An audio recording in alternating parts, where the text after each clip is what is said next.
ওয়ালাইকুম রহমতুল্লাহি বারকাত। খুবই খারাপ একটা সংকেত। আসুন বিস্তারিত ভিডিওতে দেখি। বাংলাদেশ সহ 4 দেশে ভ্রমণের সতর্কতা করলেন যুক্তরাষ্ট্র যখন একটা কথা বলে, পরিকল্পনা করে, বুঝতে হবে সেখানে কোনো না কোনো কিন্তু অবশ্যই আছে। মশাবাহিত রোগ চিকুনগুনিয়া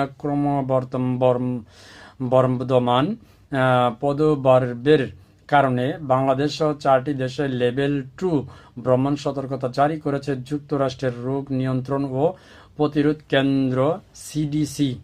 এই সতর্কতায় মার্কিন ভ্রমণকারীদের অতিরিক্ত সতর্কতা অবলম্বনের পরামর্শ দেওয়া হয়েছে। শুক্রবার প্রকাশিত সিডিসির ঘোষণায় বলা হয়, কিউবা, বাংলাদেশ, শ্রীলঙ্কা এবং দক্ষিণ চীনের ওয়াংডং প্রদেশে বর্তমানে চিকুনগুনিয়া রোগের বিস্তার বৃদ্ধি পেয়েছে। এসব স্থানে ভ্রমণের সময় সুরক্ষামূলক ব্যবস্থা গ্রহণ করতে বলা হয়েছে। মার্কিন সংবাদ গণমাধ্যম ফক্স নিউজ জানিয়েছেন, উষ্ণগুনিয়ায় এসব অঞ্চলে চিকুনিয়া প্রাদুর্ভাব উল্লেখযোগ্য হারে বেড়েছে।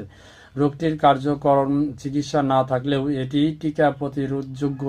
যেসব দেশে প্রাদুর্ভাব দেখা দিয়েছে এবং সেখানে ভ্রমণের পরিকল্পনা রয়েছে, ভ্রমণের আগে তাদের টিকা নেওয়ার পরামর্শ দিয়েছেন যুক্তরাষ্ট্রের স্বাস্থ্য কর্মকর্তা। অর্থাৎ এই রোগের কোনো প্রতিক্রিয়া নেই, অর্থাৎ কোনো ওষুধ বা মেডিসিন কিচ্ছু নেই, শুধু একটাই টিকা দেওয়া লাগবে। টিকা দিলেই এই রোগ থেকে মুক্তির একটা আশঙ্কা আছে। তো বাংলাদেশের মানুষও সবাই সতর্ক থাকবেন।